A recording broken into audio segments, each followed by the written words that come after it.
Вы понимаете, и эта могилка для меня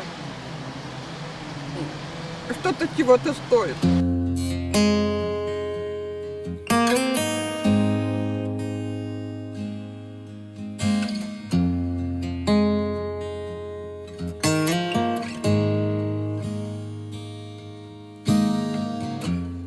Гэта галоўны некропаль Менску на 1920-40-е гады.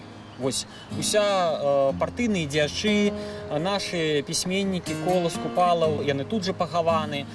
Тут пахавана мама Янкі Купала, Кузьма Чорны, Трус і многія другія.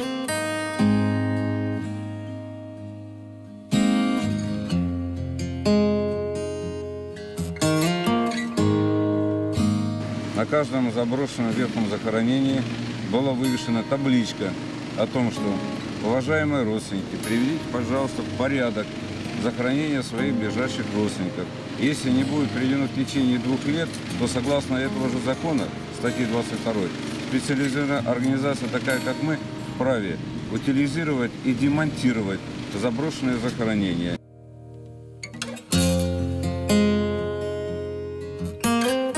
Бабушка и бабушка похоронена. Просто у нас стоял крик.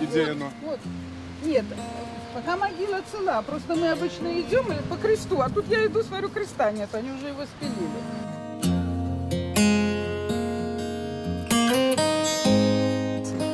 Тут адбываецца добраўпарадкаванне так званае, але яно ў нейкім сэнсе нагадвае нават часам проста знос помнікаў. Бо тая частка, якая зараз зроблена, калі паглядзець на яе, то можна ўбачыць, наколькі там шмат сучасных гэтых мармуровых плітак. Вот мы бачым, да прыкладу, вот адно з агароджаў было знята.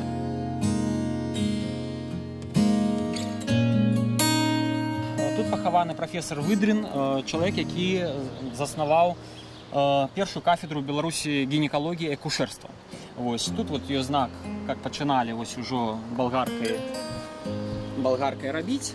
Вось, але ўдалося адстаяць, запэўніваючы, што гэтую агароджу мы просто бярэмся яе рабіць самі. Бачыце, фарба. То есть эта могила была призначена для сноса. То есть всего-навсего она была зарослой травой. То есть пригожий кованый крыш, пригожая кованая огорожа. Нетипово для этих могил. Очистил так, то есть мы повязали с Павлом белую стужку, это знак того, что мы берем эту могилу под свою опеку.